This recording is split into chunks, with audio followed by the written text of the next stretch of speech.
Kumpiyansa ang kampo ni Congresswoman Leni Robredo na ang kanilang pambato ang mananalo sa pagka-vice-presidente.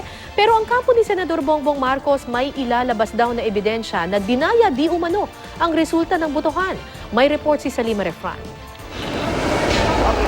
Kung ang kampo ni Vice Presidential Frontrunner Leni Robredo ang tatanungin, tiyak na raw ang kanyang panalo kahit pa mapunta sa katunggaling si Senator Bongbong Marcos ang mga natitira pang boto na hindi pa naitatransmit.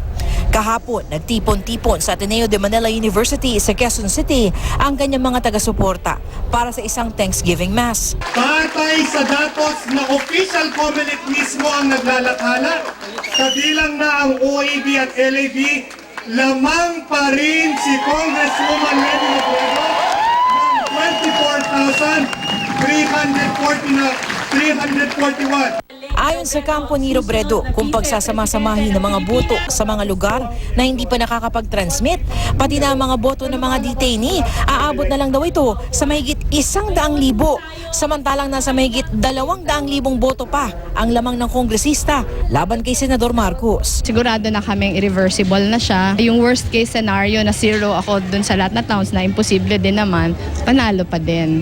Kaya yung sa amin naman, hindi kiniklaim na panalo na kami, pero gusto lang namin i-appease yung aming mga supporters na hindi na dapat mangamba.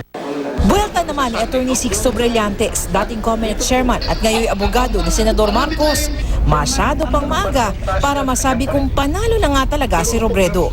Sa kanyang tweet, nagtaas ng kilay si Brillantes sa pag-angkin ni Robredo sa panalo, kayong ni isang official canvas document ay wala pang nabubuksan. Kailangan daw hintayin muna ang resulta ng canvassing ng Kongreso.